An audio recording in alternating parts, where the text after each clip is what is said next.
perjalanan hidup yang kini kau lalui. Ku berharap meski berat kau tak merasa sendiri. Kau telah berjuang menaklukkan hari-harimu yang tak mudah. Biar ku menemanimu membasuh lelahmu.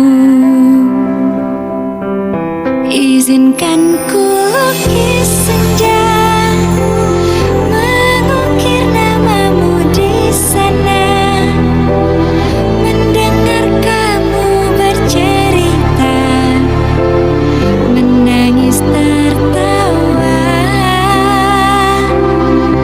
Biar ku lukis malam, bawa kamu bintang-bintang, untuk temanimu yang terluka hingga kau Jadi sini kita pengen Sepia ngomong. Gimana kesan dan pesan setelah kita bikin surprise seperti ini? Lucu, makasih terharu. Sumpah gak nyangka nih, makasih banyak. Makasih buat kalian. Gila kok? Bakal kepikiran gak kayak gini? Enggak. Belum kepikiran. Sumpah. Bahas cuma kode-kode doang di TikTok semua.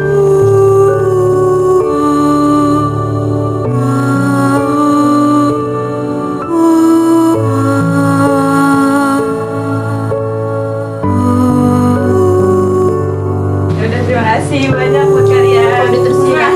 I love you. Love you too. Happy wedding Sepia. izinkan ku lukis senja, mengukir namamu di sana, mendengar kamu bercerita, menangis tertawa. Biar ku lukis malam, bawa kamu bintang-bintang, untuk temanimu yang terluka hingga kau bahagia.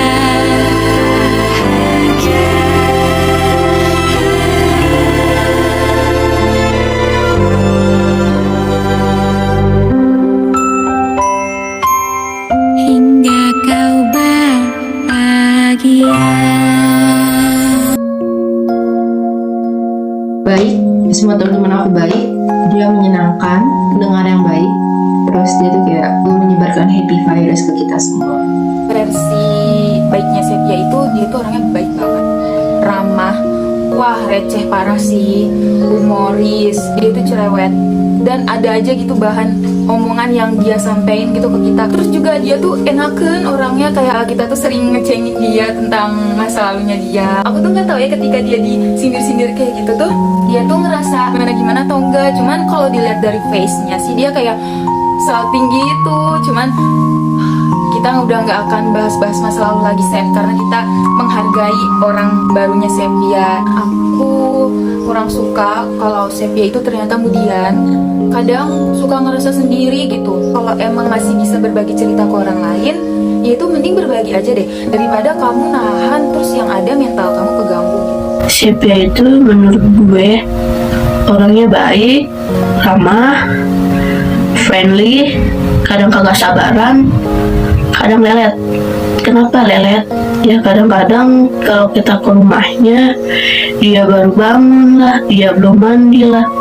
Jadi rencana awalnya berangkat jam segini berubah menjadi jam segitu. Itu orangnya baik, humble, pendengar yang baik, asik diajak ngobrol, terus orangnya juga suka iseng, bercanda gitu. Tapi overall orangnya positif vibes lah ya. First impression untuk ketemu Sepia itu pas pertama kali aku SMP kan, pasti juga. First impression aku tuh dia itu jutek, karena aku sama dia jarang ngobrol. Tapi setelah ngobrol berkali-kali aku udah bilang sama diri aku, oh Sepia itu nggak sejutek apa yang aku bikin pertama kali. Tapi pas pertama kali aku lihat dia, aku udah tahu dia itu bucin bucin banget. Gak tau aku kenapa aku bisa kepikiran dia, tapi dia bucin banget. Aku ngeliat Sepia orangnya yang pertama kali dia tuh humoris, berisik, wah parah sih. Jujur, gue ketemu Sepia itu kelas 2 SMP. Dan kebetulan kelas 2 sama kelas dia itu cuma beda sekelas. Dan kebetulan lagi teman-teman gue sama teman-teman Sepia itu satu frekuensi lah ibaratkan. Jadi tahu sendiri kalau teman ketemu teman satu frekuensi itu berisiknya kayak apa. Jadi bisa disimpulkan penilaian pertama gue ketika melihat Sepia itu orangnya berisik. Awal gue ketemu dia itu aku SMP kelas 3. Jadi first impression gue ke dia itu orangnya judes. Apalagi kalau dia lagi diem terus gak berekspresi apa-apa, itu dia kelihatan judes banget. Makanya awalnya gue kira dia galak, tapi setelah gue kenal dia lebih lama, orangnya baik, biasa aja gitu. Kalau boleh Maya aku cerita. Jadi gini guys, aku tuh sebenarnya ketemu mereka berempat termasuk Sepia itu udah lama, dari kelas 8. Kalau Bim Bim, aku kan kelas 8E. Nah Bim Bim ini kelas 8D. Jadi gimana aku nggak pernah ngeliat, gimana aku nggak pernah ketemu gitu. Si Bim Bim ini tuh sebenarnya gampang diciriin gitu. Jujur aku ngeliat Yusra itu jarang sih sebenarnya, cuman beberapa momen aja, mungkin kayak lagi ke kantin gitu, aku kayak pernah ngeliat dia gitu, jajan sama circle-nya dia yang emang mukanya pada adem-adem banget. Gak tau kenapa waktu itu tuh aku ngeliat Yusra sama circle-nya tuh yang mukanya tuh yang muka-muka adem gitu ya. Ketemu Yusra cuma beberapa saat aja gitu. Terus aku ketemu Afi, gimana aku mau ketemu gitu. Aku tuh ya emang sekelas gitu sama Afi tuh. Bedanya aku sama Afi tuh beda circle-nya Afi ke sana, circle-nya aku ke sini gitu. Jadi aku sama Afi sudah dipertemukan di dalam satu kelas tapi beda circle. Pokoknya aku nggak lama kemudian tuh sempat deket juga sama Afi gitu. Akhirnya ini orang spesial yang terakhir yaitu Sepia. Jujur aku ketemu Sepia itu waktu dia di kelas 8F. Dia itu kan sering banget ya keluar gitu di depan kelas. Kan kelas kita kan di atas, ngumpul lah sama Aulia. Nah Aulia itu sahabat aku waktu kelas 7 gitu. Jadi ya gimana aku nggak tahu Sepia gitu, karena dia berteman dengan sahabat aku juga gitu. Kenal dipertemukan lagi sama Allah di kelas 3. Dan ternyata aku disatuin sama Bim, Yusra, dan Sepia di kelas 9D. Tapi aku dipisahkan sama Afi, dia itu di 9E. Tapi nggak apa-apa, kita masih sebelahan. Jadi kayak kita kalau mau jemput-jemput main-main atau pulang bareng tuh bisa lah ya, bareng-bareng gitu. Dari kelas 9 lah, di situ aku deket sama Bim, sama Sepia, dan sama Yusra. Yusra itu teman sebangku aku, jadi wajar lah ya aku bisa lebih dekat dengan Yusra dibandingkan dengan Sepia dan Bim. Tapi entah mengapa seiring berjalannya waktu, aku deket banget sama Sepia. Karena waktu itu kan dulu tuh aku sama Sepia itu bucin banget, parah. Dan emang kita tuh kayak se-server gitu. Dan apa yang dia suka, aku juga suka gitu. Ya udah, obrolan kita tuh ya gak jauh-jauh dari cowok gitu. Karena aku sama dia tuh, oh my god, bucin banget. Parah tuh aku kalau ke cowok tuh sama Sepia juga kayak akrab tuh. Sempet ada momen waktu si Sepia bucin, dia seneng banget kayak, ya temenin gue yuk jogging bareng sama si A, sama si B, si C, si D, si E, F, G, ketemuan bla bla bla bla. Yaudah aku nemenin dia. Ada salah satu momen aku ngejogging bareng sama dia dan mantannya, dan aku juga bawa pacar, jogging bareng naik motor. Udah cukup gak usah diceritain, aku malu. Berterima kasih juga karena Sepia sudah mempercayai aku dalam hal-hal pribadinya, percintaannya, keluarganya, dan segala macam. Aku janji aku gak akan ngebongkar hal-hal buruk yang pernah terjadi sama kita gitu. Bisa dibilang dari kita berlima pun aku yang lebih dekat sama Sepia. Karena yang pertama kita udah expect bahwa kalau nikah lebih dulu nikah daripada kita berlima, aku pasti senang banget. Apapun yang dia pilih, apapun yang dia lakukan, aku selagi dia senang, aku akan senang gitu. Gak ada alasan lagi, pokoknya dia senang, aku senang. Senang banget. Karena apa? Karena aku tahu betul saksi bisunya dia. Pokoknya kalau masalah cinta-cintaan tuh kayak oh my god, aku tuh bener-bener udah hatam banget lah Sepia itu gimana gitu kalau masalah percintaannya gitu. Wow, seorang Sepia sudah berani menetapkan satu cowok, sudah berani tidur dengan satu laki-laki untuk selama-lamanya dari dunia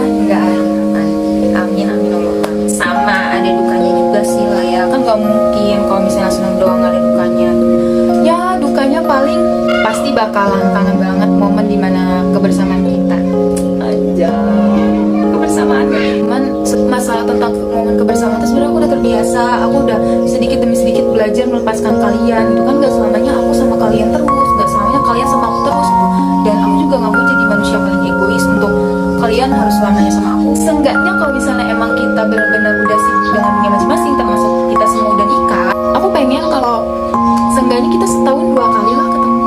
Biasanya kita sebulan sekali gak sih, kenapa enggak kayak 2 bulan sekali gitu. Kalau masalah ditanya perasaan, happy sebagai temen ya, happy, bahagia, seneng, pokoknya bahagia banget. Soalnya kenapa? Orang bucin kita married guys. Dan ada sedihnya sih, soalnya nanti setelah menikah bakal susah ketemu, bakal susah ngumpulnya.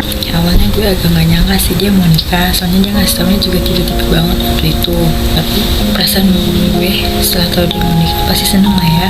Akhirnya dia bisa masuk ke jenjang yang lebih serius sama cowoknya. Ini bagus juga sih biar nggak terlalu lama pacaran juga, jadi mending langsung nikah. Kenangan favorit aku nggak bisa jelasin karena it's too privacy. Aku yakin pasti dia nggak bakal nontonin sendiri. Aku akan simpan ini untuk kita berdua aja. Kenangan favorit. Tapi yang paling dirindukan nantinya adalah dia kan suka makan dan aku suka makan. Jadi kayak dia suka, ayo kita ke tempat makan ini yuk, ayo kita ke tempat makan ini yuk. Dia itu yang paling aku rindukan. Banget lah sama momen pertemuan kita, kayak mulai dari kita nikah bareng, beli make up bareng, beli sigas bareng, jalan-jalan ke Cendana bareng, ngebucin bareng, jogging bareng. Itu sumpah gue kangen banget sama momen itu sakit. Gak boleh nangis, gak boleh nangis. Segimana pun, sejelek apapun sahabat aku ya, gak akan pernah lupain sahabat aku gitu. Tetap menjalani silaturahmi lah. Sepia juga harus kayak gitu ya gitu. Akunya mah sedih gitu kalau misalnya Sepia udah berumah tangga tapi yang gitu sama kita berlima gitu, pengen gitu dihargain gitu sampai akhir hayatnya Sepia. Kan jarang-jarang ya Sepia ada sahabat yang bertahan selamanya sampai kakek nenek.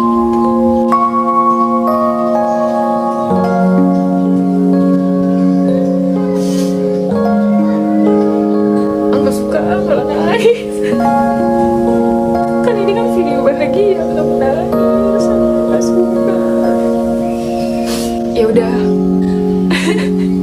bakalan kangen banget kebersamaan kita gitu Sep.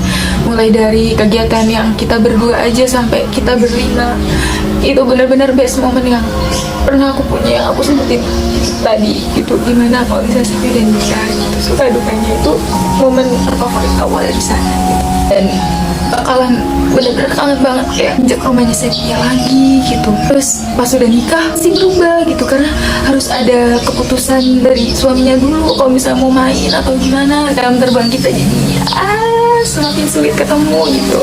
Kalau kenangan favorit, kayaknya setiap perkumpulan, setiap pertemuan ada aja kenangannya. Kenapa? Soalnya setiap ngumpul, setiap ketemu itu ada pembahasan, ada topik, ada gosip terbaru. Terus yang paling dirindukan dari Sepia nanti ketika ngumpul, tiba-tiba dia pengen sopel, pengen nyeblak, mau gak mau kita harus beli guys.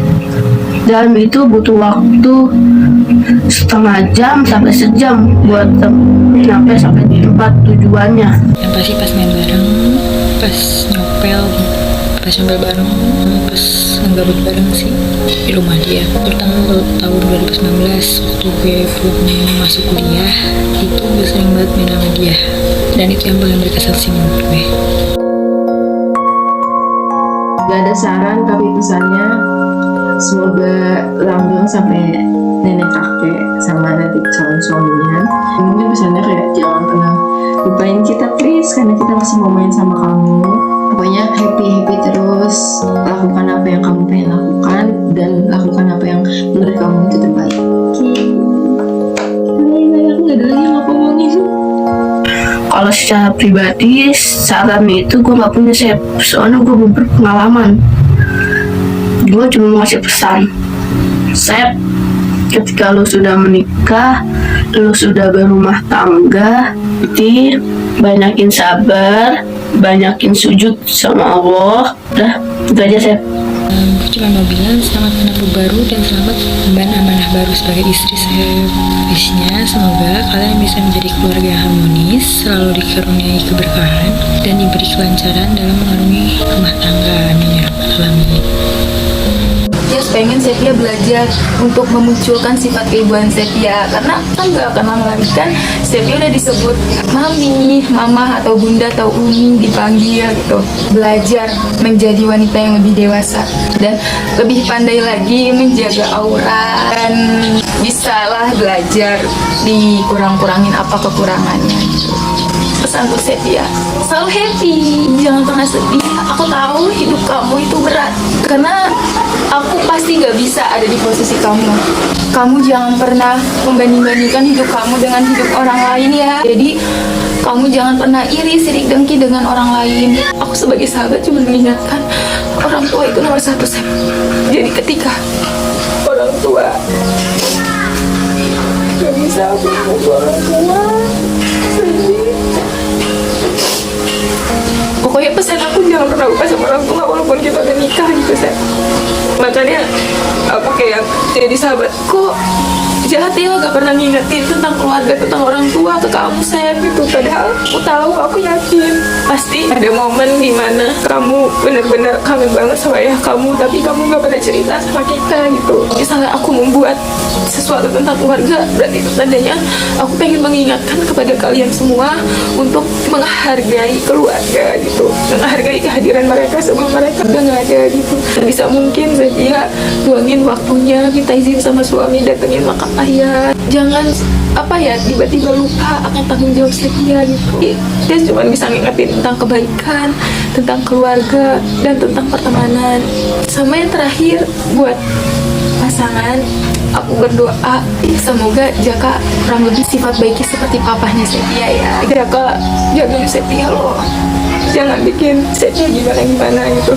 Karena sahabat aku ini benar-benar dia tuh butuh banget kasih sayang, perlindungan dari seorang laki-laki gitu. Aku nggak tahu sih, nggak bisa ngelakuin hal lebih, karena ya aku cuma bisa minta tolong sama suamimu aja, Jaka gitu.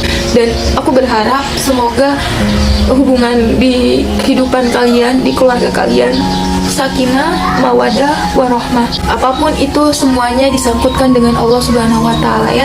Rajin-rajin melakukan ibadah dalam bentuk sholat, puasa, sunnah, dan lain-lain sebagainya. Apapun itu dilakukannya bareng suami, nikmat, ya kan?